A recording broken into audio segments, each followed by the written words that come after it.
Hello everyone and welcome to another Versus video. I'm Brad. I almost said Brian Brown doing. I don't know why, but I am Brad Nelson. I'm Brian Brown doing. He is, and he is doing it right because he is playing a deck that's going to get smashed by me today. Boo. Actually, a couple weeks ago I played Mono Red Sneak Attack in the Invitational. It was not a good choice. So I'm going to keep running it back with more decks that are trying to have prison elements, mostly because they're fun. This deck seems sweeter, though. It's way sweeter, yeah. It is not trying to Taylor Swift your opponent at all. 22 them? Is that it? Okay. Got there eventually. He did figure it out. But yeah, let's take a look at the deck and show you guys all the sweet elements that this deck's trying to do. So like Mono Red Sneak Attack, it has Blood Moons, it has Chalices, it has a lot of ways to, even the Simians, I put the Simians in the wrong place. Yeah. Simians and Chromoxes to help get turn 1 Blood Moons, and even Magus of the Moon, things of that nature. You're trying to prison them out with turn 1 Trinispheres, Chalices, Blood Moons, and Magus of the Moons. Now, what this does in a format like Legacy is sometimes it can just win the game. In a lot of matchups, if they don't have a Force of Will, they're just stone dead. Like Shardless Bug, for example, or even like a Bug Delver deck or Rug Delver. These decks don't really have basics. So if you just get a turn 1 Blood Moon, they're just dead. And same with like a Chalice. If you Chalice a Delver deck, like that eats up almost all of their deck. Now they just have like Goyfs. And they have like Goyf, Daze, Force of Will, and that's it. Yeah, and that's what they have to win the game with. A lot of the removal in the format, because of how Spell Pierce and Daze work, just costs 1 mana, except for Abrupt Decay that can't be countered. But Abrupt Decay can't kill the Mog Catchers in the deck, which is part of the engine. We'll get to that soon. But even like a Rabblemaster, if you go Chalice into Rabblemaster, a lot of decks just now don't have an answer to a Rabblemaster. They can't plow it anymore. Yeah, they can't Swords to Plowshare it, so he's not going to be tending to any fields. No Lightning Bolts, so, I mean, there's got to be a Goblin. Shocked, no, that's an Atog. Never mind. Trying to think of bad jokes. Let's just talk about the deck. Keep it together, Brad. Keep it together.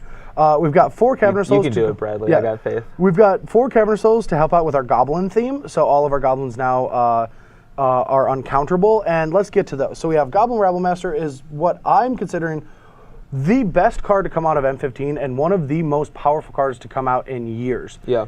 It is just showing that it is better than our deck building abilities. Like earlier this week, I played the Mono Red Goblin Burn deck in Standard against Todd.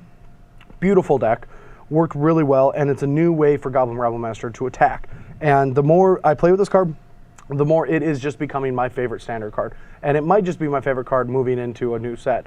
It's going to be difficult because of Khans of Tarkir is another shard-based format with triple-colored things, so I bet there's not going to be a lot of tools for a mono-red deck to flourish, but Stoke the Flames and Goblin Rabblemaster is a good place to be. But then the heart and soul of the deck is Mog Catcher. Now, after we have all the prison elements in place, like a Blood Moon or a Chalice, we have Mog Catcher to just tutor up any number of goblins we want. Every turn, we can just go find a goblin. So we have our package here, where the reason that we have 2 Siege Gangs is because he's awesome. Yeah. And getting another one sometimes is what's needed. But if they have artifacts, we can kill them. If they have a land that we need to do, we can get there. We have Goblin Pile Driver to help out against fishies for the racing. I don't know. It's just pro blue, and it's really good with other goblins. We have Krinko. Can attack through True Names and stuff too. Oh, it can attack through True Name. That's smart. Krinko Boss Mob that also helps you attack through True Name by just littering the board with 1,000,000 goblins. A Murderous Redcap to help deal with any creatures that are problematic, like a Stoneforge Mystic or a Delver. Most importantly, probably Delver. And this is our way to kill Batterskull.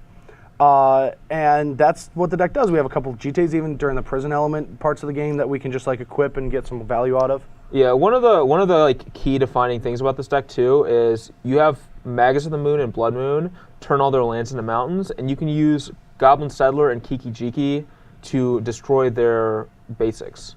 So, that's cool, yeah. Yeah, so that's the combo is like use Mog Catcher to search up Settler, the next turn you search up Kiki Jiki to copy Settler. And you just get rid of all their basic lands, and then all their non-basics are mountains. I'm so glad you said that, so now I know that is a line I'll take against you in this match. Now I'm going to lose to that. Yeah, that was not ever a thing until you said it was a thing. Well, that's kind of that was like kind of the point behind those cards. Well, you just made fetch happen. I just want you to know that you made fetch happen. When I lose badly, I have only myself to blame. Which is funny because your fetches won't happen. That's true. Yeah, because they'll be mountains. Yeah. Yeah. Anyway, let's take a look at the sidebar real quick, and then we'll get on into BBD's sweet new blue-white red Stoneforge deck. It's just blue-white. No red anymore? No. It was red this morning. All right, so in the sideboard, let's just get through this real quick so we can get to BBD's deck. Cough of the Hammer, great against Nails. Ensnaring Bridge, great against 5 o'clock traffic.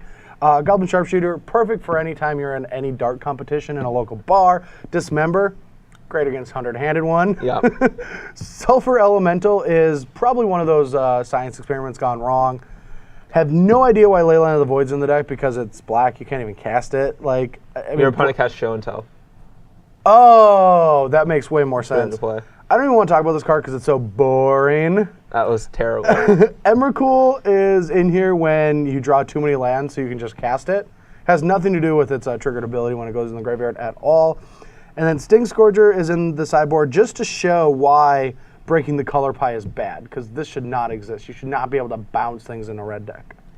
I was going to make a joke, but it's dead and gone, so I'm done. All right, that's perfect. All right, thanks anyway. All right, so that is the thing and all the stuffs and the reds.